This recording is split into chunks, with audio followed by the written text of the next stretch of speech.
आज पढ़ना है टॉपिक पाठ संख्या 10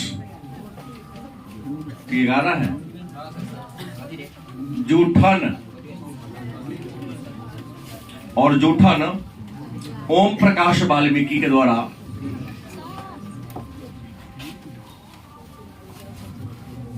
ओम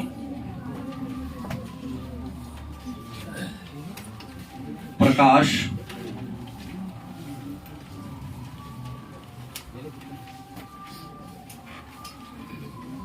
वाल्मीकि के द्वारा लिखा गया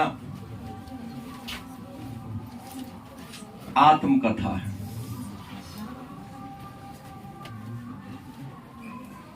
इनके जीवन में जो घटी थी बचपन में घटना, उसी का इन्होंने उल्लेख किया है। इसके माध्यम से इन्होंने यह बताने का काम किया है या बताने का प्रयास किया है या बताया ही है कि हमारे समाज में पहले किस प्रकार की सामाजिक संरचना थी और कितना ज्यादा भेदभाव किया जाता था शिक्षा के अभाव। लेकिन ये भी सिद्ध किए हैं लास्ट में, इस सबके पीछे रीजन अमीरी और गरीबी और शिक्षा का अभाव। तो ये जूठन आत्मकथा को पढ़ने से पहले हम लोग जूठन के लेखक ओम प्रकाश वाल्मीकि के बारे में जाने। तो सबसे पहले जान लीजिए कि ओम प्रकाश वाल्मीकि एक दलित परिवार से, दलित समाज के बहुत बड़े साहित्यकार थे। उस समय इनका जन्म हुआ था जब हमारे समाज में दलितों को समाज से दूर अलग बस्ती में रहने की अनुमति थी। दरवाजे पर आने बैठने, यहां तक कि सड़क पर बीच सड़क से होकर चलने की भी अनुमति नहीं थी। हैंडपंप अगर किसी समृद्ध वर्ग के दरवाजे पर है तो वहां उस पर पानी पीने की उसकी अनुमति नहीं हुआ करती थी। और जूठन का मतलब ये होता है कि व्यक्ति जब भोजन करता है, भोजन करने के बाद जो शेष रह जाता है थाली में और वह खाने में सक्षम नहीं होता है, उसी को जूठन कहा जाता है। और हालांकि ये जो आप देख रहे हैं, मैंने अपने बचपन में इस दृश्य को देखा है कि दरवाजे पर पूंजीपति लोगों का भोज होता था, एक डोम जाति होता है। हालांकि उस समय हमने पूछा तो कहा कि हम लोग खाते होगा, हम लोग खाते होते, अब नहीं, लेकिन हम लोग के पूर्वज इसको खाते थे। सुअर को खिलाते हैं इसको, ठीक है। दूसरी बात, कुछ और पूछा तो उसने कहा कि जिसके घर में सब ज्यादा होता है ना, तो हमारे समाज में उसको ज्यादा अच्छा माना जाता है, इसके पास ज्यादा यजमान है। और इससे पहले उसने कहा था कि इसमें जो पूरी सुखता है उसको हम लोग अपने स्नेह समझते हैं ना, रिश्तेदार के भेजा जाता है, उसको भी हम लोग ये करते हैं। ये मेरे सामने भी दो बार इसी घटना हमने देखा है बचपन में, इकट्ठा करते हुए। लेकिन यहां जो इन्होंने लिखा है उसको 100% भोजन करने के लिए पतल साफ करके रखा जाता था। तो ये जूठन ओम प्रकाश वाल्मीकि के द्वारा लिखा गया आत्मकथा है। उनके जीवन में घटी वास्तविक घटनाओं का इन्होंने चित्रण किया है। इनके जन्म की बात कर ले कि ओम प्रकाश वाल्मीकि का जन्म कब हुआ, तो 30 जून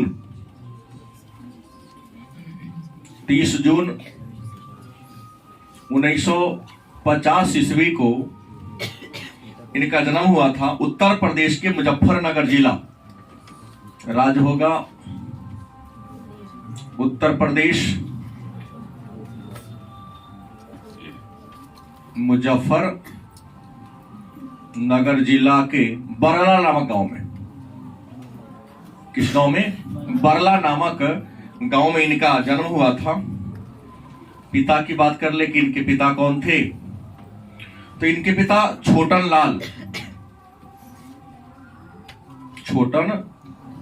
लाल इनके पिता का नाम था। माता का नाम क्या था? मुकुंदी देवी।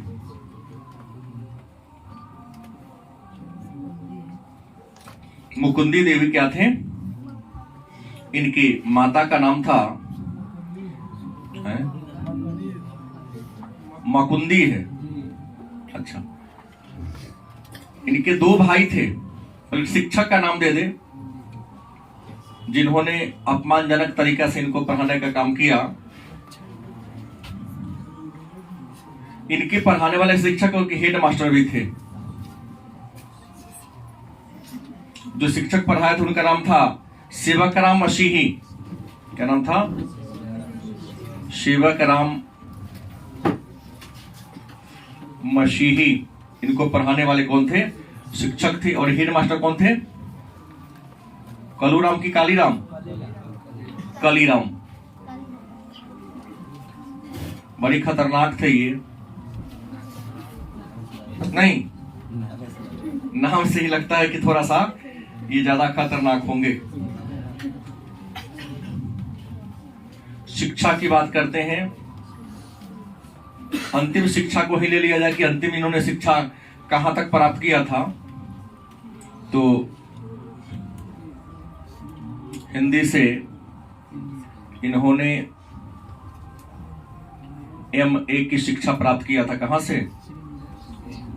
श्रीनगर विश्वविद्यालय से।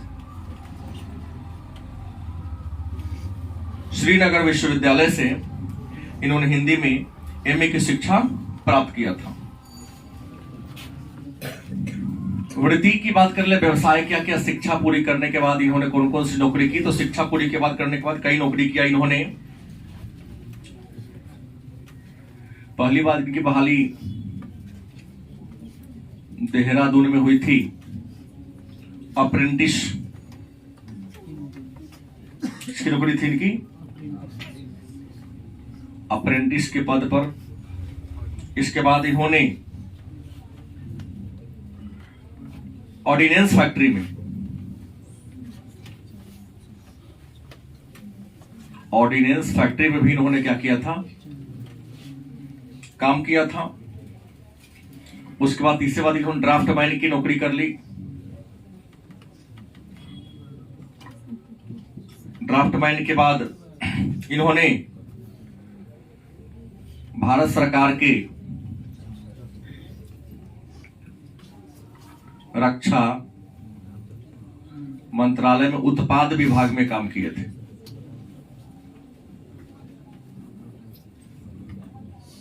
ठीक है। और भी कई पद पर इन्होंने काम किया था। सम्मान की बात कर ले, मतलब इनको कौन कौन सा पुरस्कार मिला, तो इनको नंबर 1 में डॉक्टर भीमराव अंबेडकर राष्ट्रीय पुरस्कार, अंबेडकर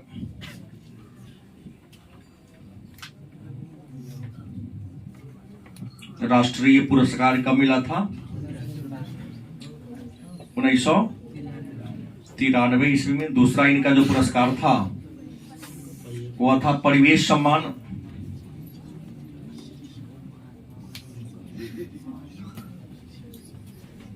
और परिवेश सम्मान इनको मिला 1995 ईस्वी में। तीसरा इनका जो सम्मान मिला था जयश्री सम्मान। क्या? जयश्री सम्मान। और जयश्री सम्मान 1996 में मिला। इसके बाद इनको मिला था कथाक्रम सम्मान।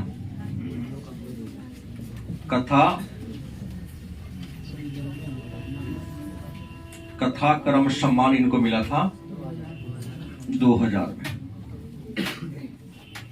अब सवाल है कि इनकी प्रमुख रचना कौन कौन है।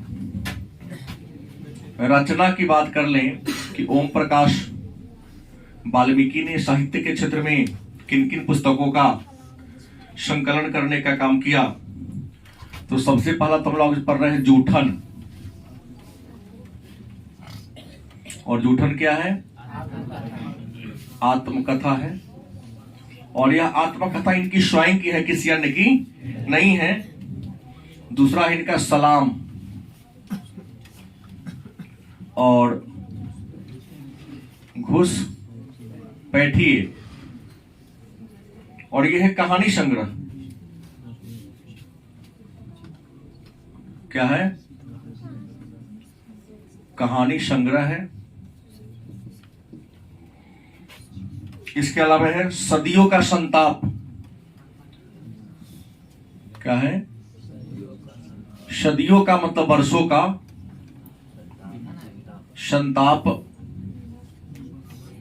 इसके अलावा बस बहुत हो चुका,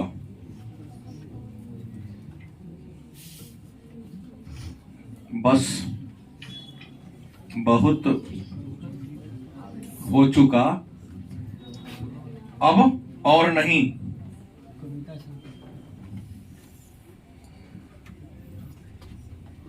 और अब और नहीं, ये इनका है काव्य संकलन।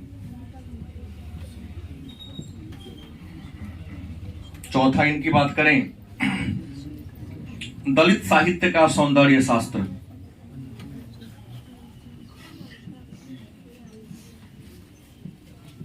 साहित्य का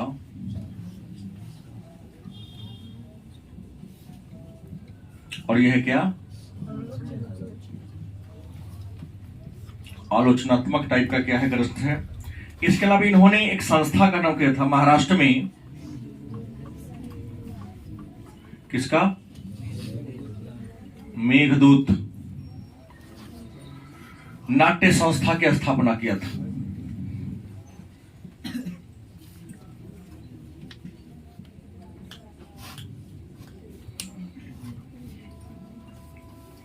तो आइए शुरू करते हैं। ओम प्रकाश वाल्मीकि द्वारा रचित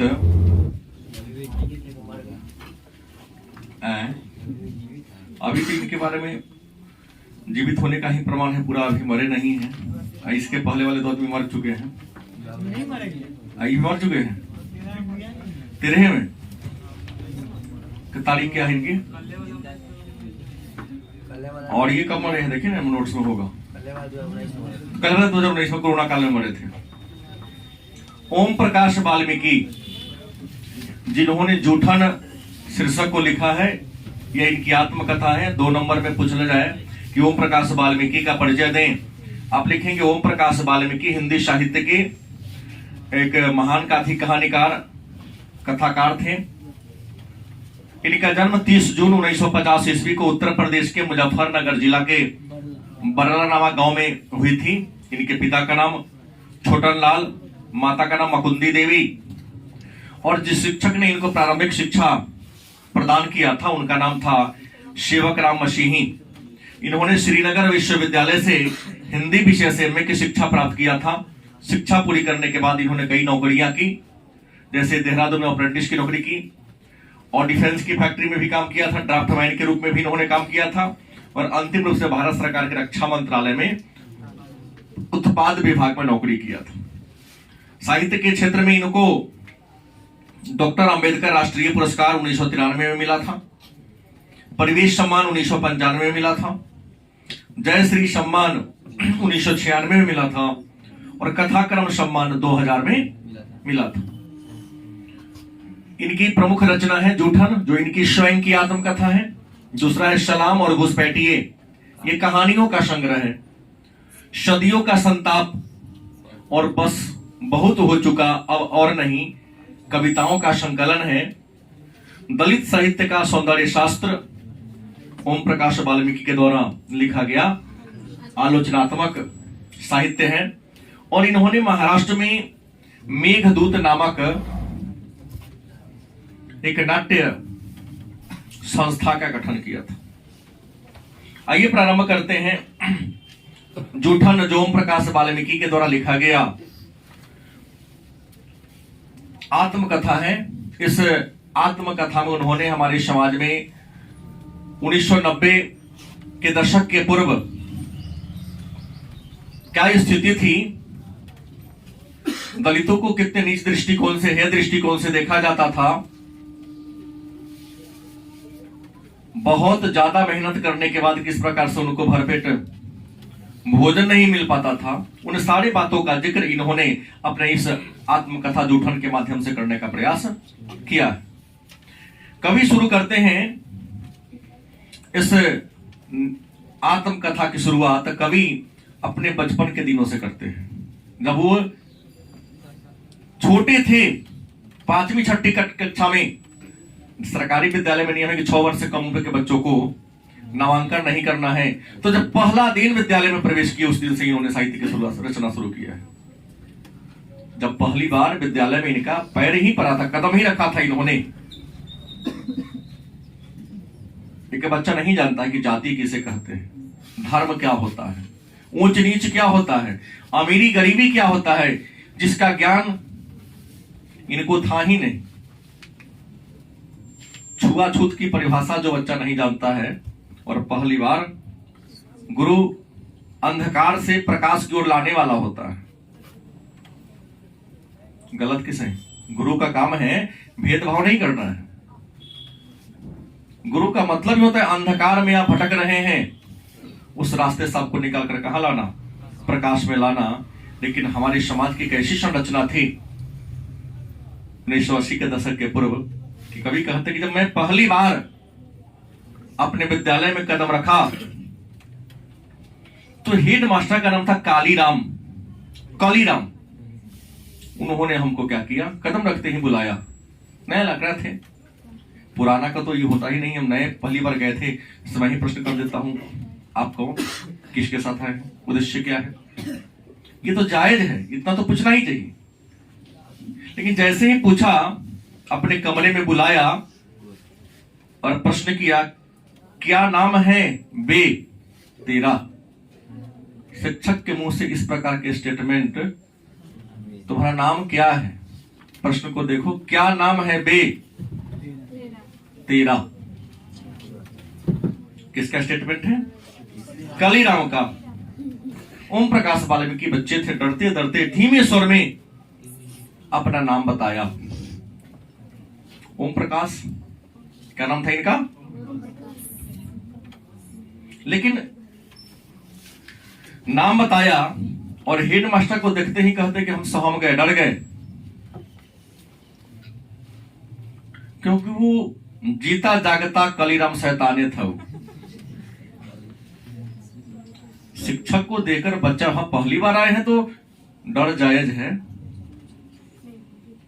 गलत किस है? लेकिन देखकर सहमना, नाम बोलने में भी ज्यादा ये होना, मतलब कहीं ना कहीं ये महाशैतानों के शैतान रहे होंगे। ये दिखते हैं, पूरे विद्यालय में उनकी दहशत थी। बच्चा क्या, मास्टर भी इनसे डरता था, इतना खौफ था विद्यालय में इनका।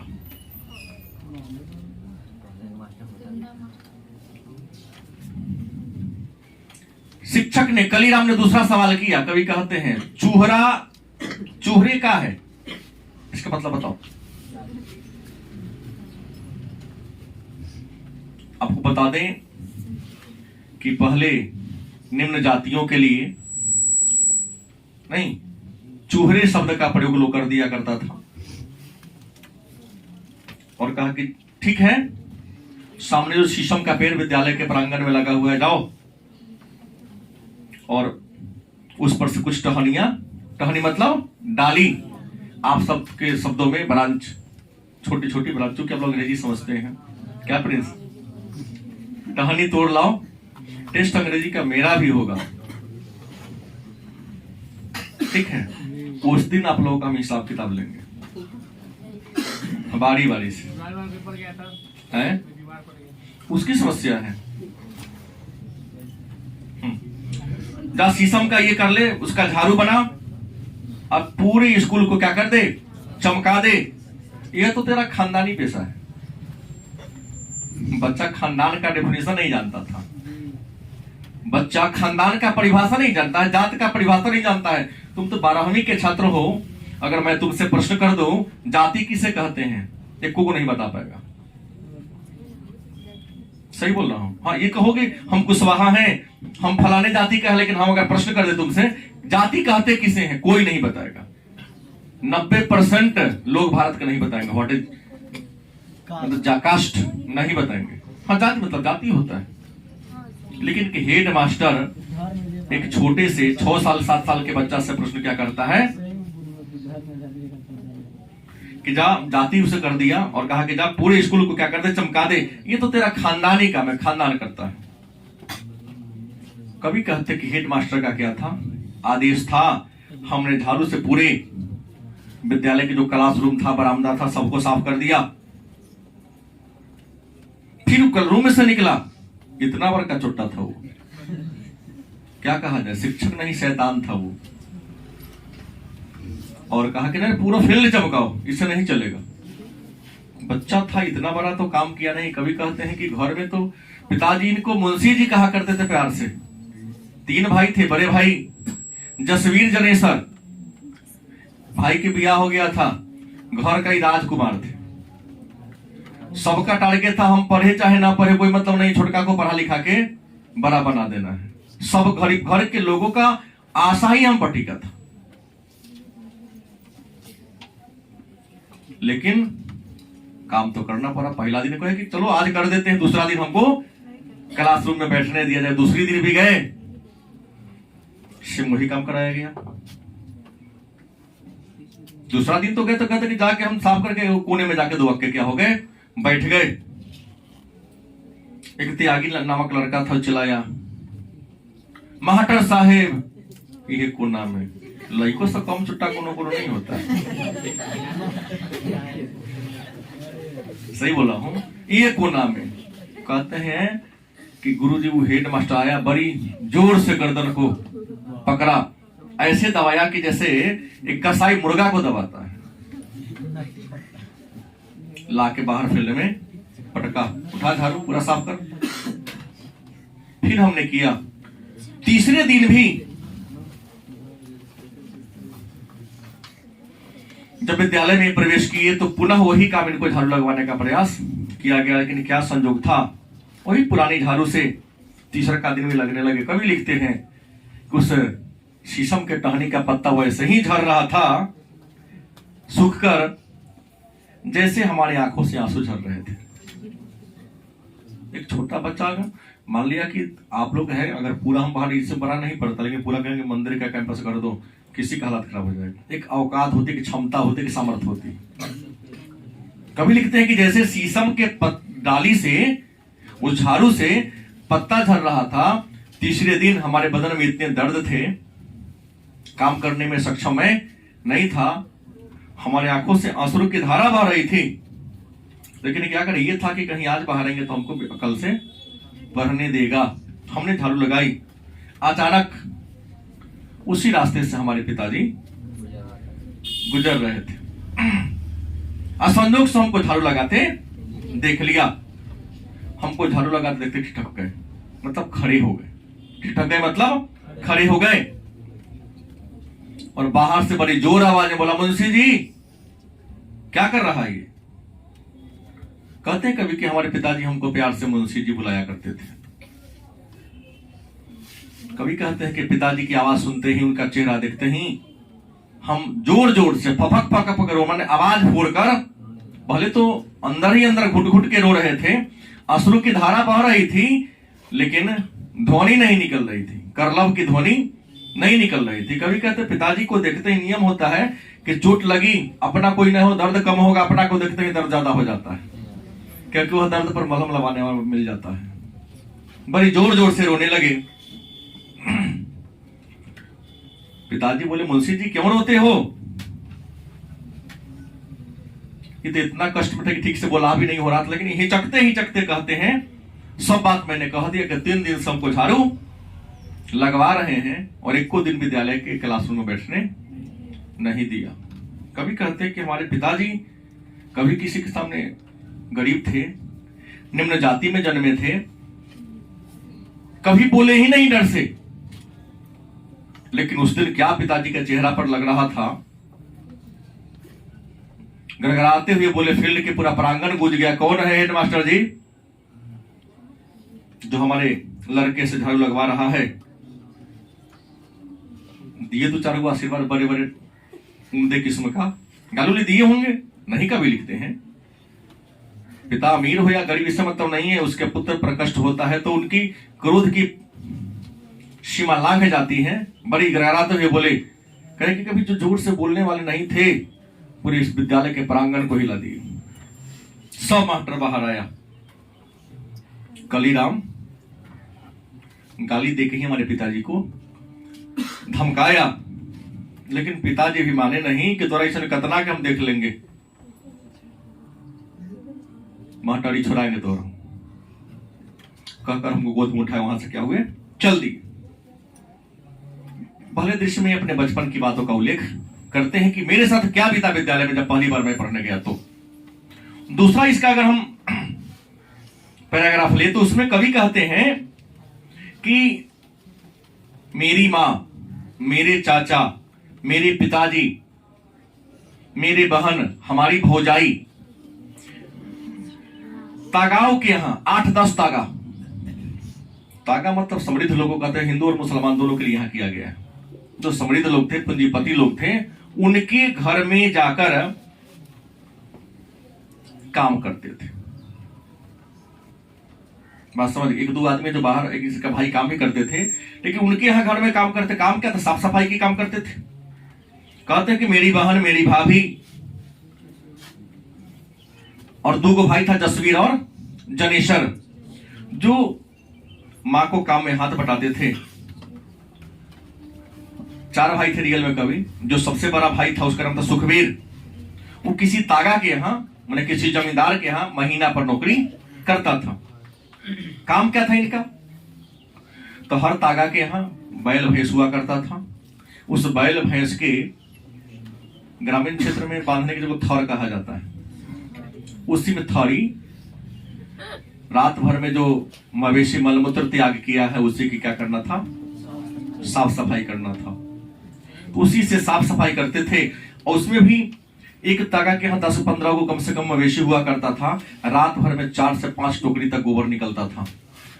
गांव से दूर जाके उसको फेंकना था। गरीबी थी, बहुत ज्यादा मजबूरी थी। और आपको बता दें, लिखते हैं कि इस काम के बदले मिलता क्या था, तो प्रत्येक जो 2 जानवर के पीछे, माने एक जोरा के पीछे 5 सेर अनाज। कैसे, वो 6 महीना पर, क्या जी, हर दिन नहीं मिलता था।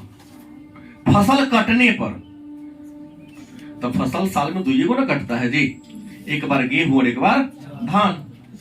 फसल कटने पर इतना मिलता था।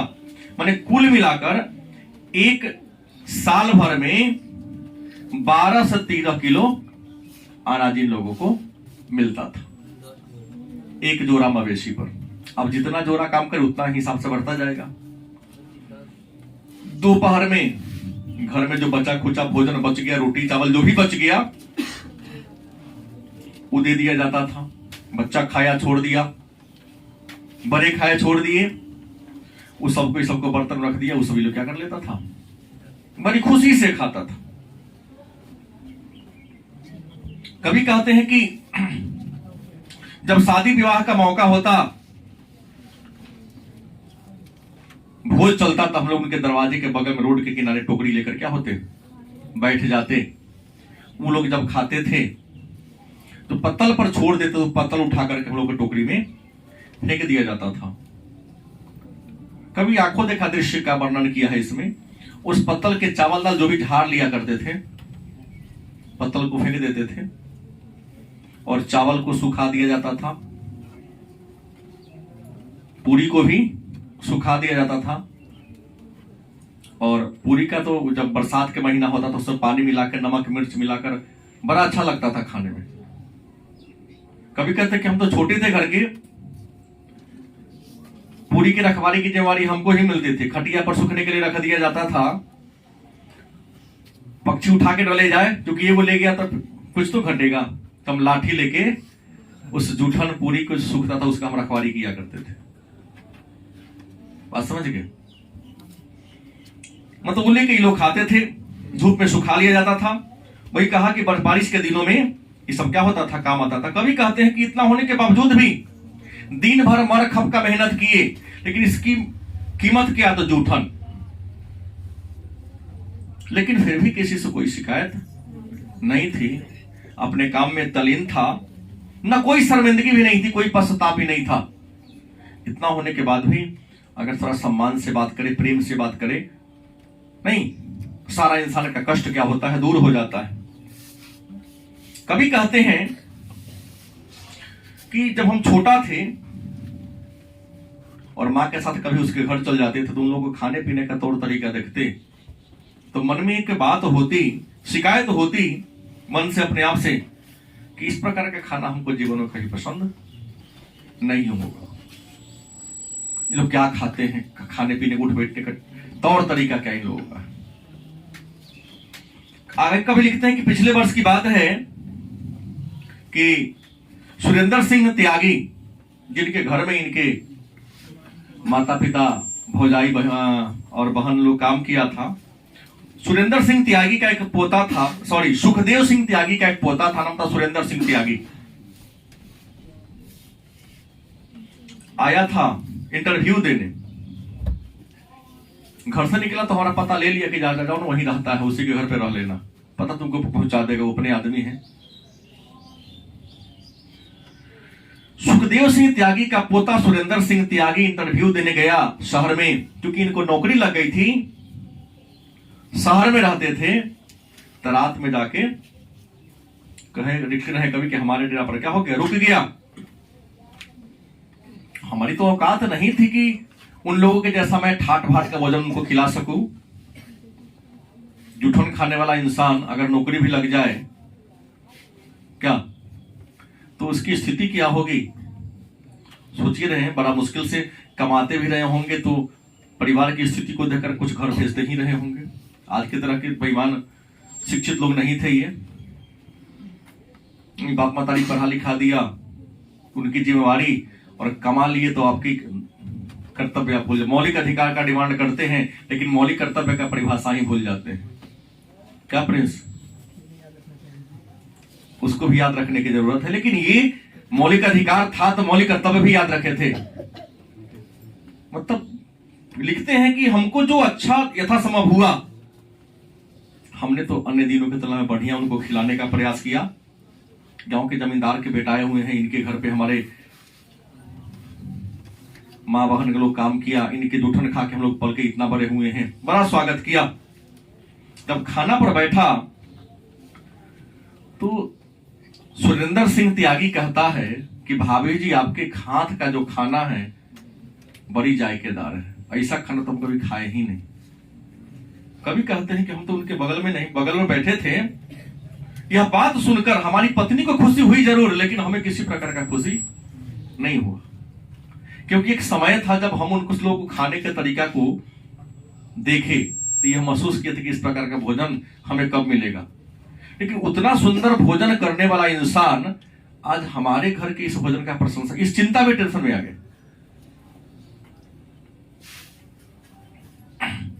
कभी की पुरानी बातें याद आने लगती हैं बोलने के क्रम में ही कि जब हम छोटा थे तो सुरेंद्र सिंह पैदा भी नहीं हुआ था। मैं जो कहानी इनके मन में आने लगा कि जब, तब की मैं बात कर रहा हूं जब सुरेंद्र सिंह त्यागी का जन्म नहीं हुआ था और इसके बुआ की शादी थी। मैंने सुखदेव सिंह त्यागी का ही बेटा था और प्रोग्राम बहिन के ब्याह था, मैंने फुआ के ब्याह था। पूरे हम परिवार के सभी लोग मिलजुल कर उसके घर की क्या किए, सुरेंद्र सिंह त्यागी के फुआ तो बाप के बहिने ना हुआ, और सुरेंद्र सिंह त्यागी का जो बाबा था उसका नाम था सुखदेव सिंह त्यागी, उकरा बेटी के ब्याह था, एकरा फुआ के ब्याह था। इस घर भर के लोगों ने पूरे घर मोहल्ला टोला सबको चमका दिया। 12-13 दिन पहले से सब काम करता। इस क्रम में हम भी कभी कभी क्या होते थे, काम तो नहीं करते लेकिन चल जाते थे माँ के पीछे पीछे, क्योंकि छोटे थे। जिस दिन बारात आने वाली थी, मन हुआ कि इतना साफ रहे कि बाराती आए तो उसको खराब ना लगे। बारात आने वाली थी तो हमारी माँ टोकरी लेकर दरवाजे गेट के सामने क्या हो गई, बैठ गई। मेरी छोटी बहन भी, जो छोटी थी, नाम था माया, जो मां से लिपटी हमेशा रहती, तो वहां वो क्या होगा, बैठ गई। जो भी खाता टोकरी में इनको फेंक दिया जाता, उसे इसलिए कि मिठाई कुछ लोग खाता, कुछ छोड़ियो देता है कि मिठाई खाने को क्या होगा, मिलेगा। कभी कहता कि हम भी वहीं पर खड़े थे मां के बगल में। सब लोग खा पी कर जब चला गया तो मेरे मां ने सुखदेव सिंह त्यागी से आते हुए देखा, तो उसे कहा कि मालिक अब तो सारा बाराती खा के क्या हो गया, भाषा ही निकाला गया, चला गया। चौधरी जी, कुछ हमनियों के जाति के बड़ी आशा रहता है कि मालिक के घर में शादी ब्याह होगा तो हर दिन तो जुटने खाते हैं, कुछ कुछ थोड़ा सा फ्रेश दे दीजिए। तो बहुत ऊपर गया हो, मतलब जिसे किसी ने खाया ना हो उसमें से अगर कुछ बता है तो दे दीजिए। कभी कहते हैं कि मेरे सामने की बात है कि न मिठाई दिया, ना पूरी दिया, ना सब्जी, कुछ भी। टोकरी को इशारा बताया, एक टोकरी जो जूठन ले जा रही कम है क्या, और इतना गाली दिया जिसका हिसाब नहीं, कि तुम लोगों को जूठन उठाने दिए, तुम उपकार समझता था लोग।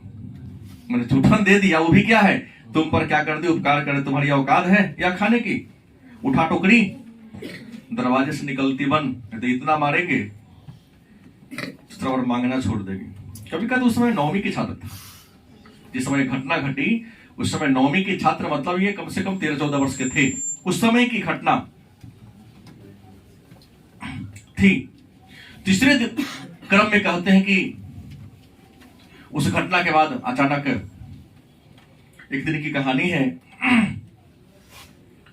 कि पहले के समय में, हालांकि इस काम को मैं भी देखा हूं, क्या तो पशु कुछ मरता है तो ठेला पर लाके उसका पैसा दीजिएगा तब आके ले जाएगा वो, और इसके 1000, 2000, 2500 रुपया डिमांड करता है। लेकिन पहले के समय में जब पशु मरता तो गांव में जाकर के लोग हल्ला बोल देता कि पशु मर गया, वो आता था। इस चीज को मैं भी देखा हूं। एक बांस लेके आता, 4 आदमी, उसके पैर को दोनों ऐसे बांध देता, उस बांस को बेच देता, ठीक है, और 4 आदमी अगर पशु के वजन के हिसाब से ले जाता, दूर गांव से फेंकता, और उसके चमड़ी को क्या कर लेता, उखाड़ लेता। हम तो देखें कि रोड के बगल में फेंक दिया जाता था। तुम्हारा घर कौन जगह है? गौशाला में किसका घर है? गौशाला, मुरलिया चक नहीं, गौशाला। जैसे हमारा जो पुरनका वाला घर है उसके आगे जाओगे, जैसे मुसई टोला एक है, जहां एक चिमनी हुआ करता था, शहर के सारे मवेशी उधर ही फेंका जाता था। जब कुछ दिन, ये 1998-99 की बात है, जब उधर हम लोग कभी कभी जाते थे टहलने, तो डर लगता था कि कुत्ता उस मांस को खा गया है, सड़क गया होगा। बड़ी कुत्ता लोग वहां झुकता था, तो लोग चमड़ा को ऐसे छील लेता था, ऐसे ही फेंक दिया करता था। चिल्होर, गिद्ध अब तो नहीं देखने को मिलता है, बड़ी आता और उसके मांस को खाता, कुत्ता मांस को खाता, खा के ये हो जाता था। कभी कहते अचानक सफाई होती थी और हम लोग बड़ी काम समझकर उस पशु को उठा कर ले जाते, फेंकते और चमड़ी को उखाड़ कर बेच लेते। गरीबी इतनी थी कि करना था, क्योंकि उस समय 20-25 रुपया में चमड़ी क्या हो जाता था, बिक जाता था, खाल। और ये खाल बिकता कहां था, तो मुजफ्फरनगर मार्केट में चमड़ा मंडी था। ले जाने में किराया भाड़ा भी लगता था, सब खर्चा बर्चा काट के कम से कम 15 रुपया मिल ही जाता था। और उस समय 15 रुपए की कीमत थी, बात समझ गए? 15 रुपए की क्या थी, कीमत थी। हम लोग जब बच्चे थे तो 5 पैसा में 5 को, 10 पैसा में 10 को टॉफी खरीदा करते थे। नमक 25 पैसे किलो था। मट्टी तेल 2 रुपए लीटर कोटा में मिला करता था। ब्लैक में 3.5 रुपये, जब हम छात्र जीवन में है तो 3.5 रुपए लीटर ब्लैक में हम मट्टी तेल खरीदते थे। 2 रुपये कोठा में बिकता था। आपने गैस आप लोग करते यूज, पहले यहां भी मट्टी तेल पर स्टोव खूब चलता था। तो ये कहते 15 रुपए मिलता, बहुत था। उस पर खाल को छोड़ाकर नमक लगाना होता था, और नमक लगा करके ताकि उसमें कीड़ा मकोड़ा न लगे, बाजार में बेच दो। और वो बाजार के जो बड़का बड़का बिजनेस में बड़ा नाकर नौकर करता, तुम्हारा चमड़ा पतला है, कीड़ा खा गया है, कम देंगे। कभी कहते अचानक एक दिन की बात है कि ब्रह्मदेव तागा का बैल खेत से काम करके क्या हो रहा था, लौट रहा था। किसका बैल? ब्रह्मदेव तागा का। रास्ते में ही क्या हो गया, बैल गिर गया। और गिरा सो गिरा ही रह गया, उठा ही नहीं। कुछ देर के बाद ब्रह्मदेव तागा का एक आदमी हमारे घर पर आया और खबर दिया कि तागा जी का बैल मर गया है, जल्दी वहां से हटा लो। कभी लिखते हैं कि उस समय हमारे पिताजी घर पर नहीं थे, बड़े भाई जनेसर भी उस समय किसी रिश्तेदार के पास गया था, और जसवीर देहरादून गए थे मामा के पास। बात समझ गए? मैंने कोई भी घर पर नहीं था। मां परेशान हो गई, कैसे होगा, तागा हमार मालिक है, दूसरा को बुला के लाएंगे तो 15 रुपया हमारा खर्चा वर्चा काट के गया। अब 15 रुपया के मतलब 2-3 महीना बढ़िया से घर का प्रवेश चल सकता है। मां परेशान हो गई, बस्ती के कई लोग कहने गए चलो थोड़ा ये कर दो, कोई तैयार था नहीं। कहते कि हमारा चाचा था, वो बहुत बड़का बेवड़ा था, ये ढोल ताशा के चौकर में दिन भर आता था, थोड़ा सा कुछ खिया पिया दो, दिन भर थोड़ा पीछे पीछे कमाएगा। माँ ने फिर भी जाके चाचा जी को कही कि आप थोड़ा इस काम को कर दीजिए। क्या संजोग था, कभी कहते हैं और दिन तो ये कामचोर काम करने वाला था नहीं, उस दिन माँ का ही वो दिन मान गए, ठीक है भौजाई हम जाकर कर देते हैं काम। पहले लोग भौजाई कहा करता था। चले गए। अब हुआ कि इनके साथ जाएगा कौन, क्योंकि बड़ा पशु था, एक आदमी से खाल निकालना संभव नहीं था। माँ ने अन्य कई को कहा, लेकिन नहीं, अंत में माँ ने हम ही को स्कूल से बुला लिया। माँ नहीं चाहती थी, क्योंकि हमसे कभी किसी ने काम कराया ही नहीं। सबका टारगेट था कि हम पढ़ लिख कर एक अच्छा इंसान बने।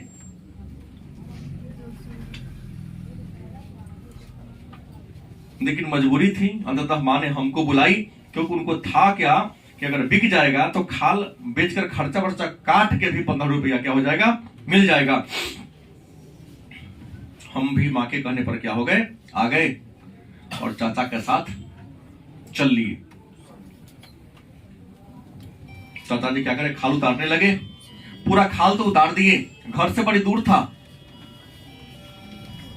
आज चौदर में क्या हुए, बांध लिए। आज चौदर में बांध के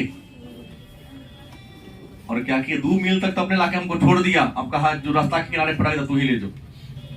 हमने कभी उठाया नहीं था, कहता पटक दिया। वो मजबूरी थी, हमको लाना था किसी तरह से, उसको माथा पर रखे, खींचते घासते घर तक पहुंचे। घर पहुंचे तो पूरा शरीर खून से क्या था, लथपथ था। यह देखकर हमारी माँ भी रोने लगी और हमारी जो भाभी थी वह भी रोने लगी, और उल्टे माँ को ही क्या करना शुरू कर दी, हमको पकड़कर सीने से लगाई और माँ को ही डांटने लगी कि हम कहते हैं कि इसे यह काम नहीं करवाओ, हम लोग भूखे रह लेंगे, समझ गए, लेकिन इसे यह काम। तो कभी इस तरह से अपने बचपन में जो बातें बीती हैं उन बातों का क्या किया है, जिक्र किया है। और यह निश्चित तौर पे जो इन्होंने लिखा है हमारे 1980 के दशक के पूर्व की समाज की वास्तविकता को इन्होंने इस आत्मकथा के माध्यम से दर्शाने का प्रयास किया है। समाज की क्रूरता को इसमें क्या किया गया है,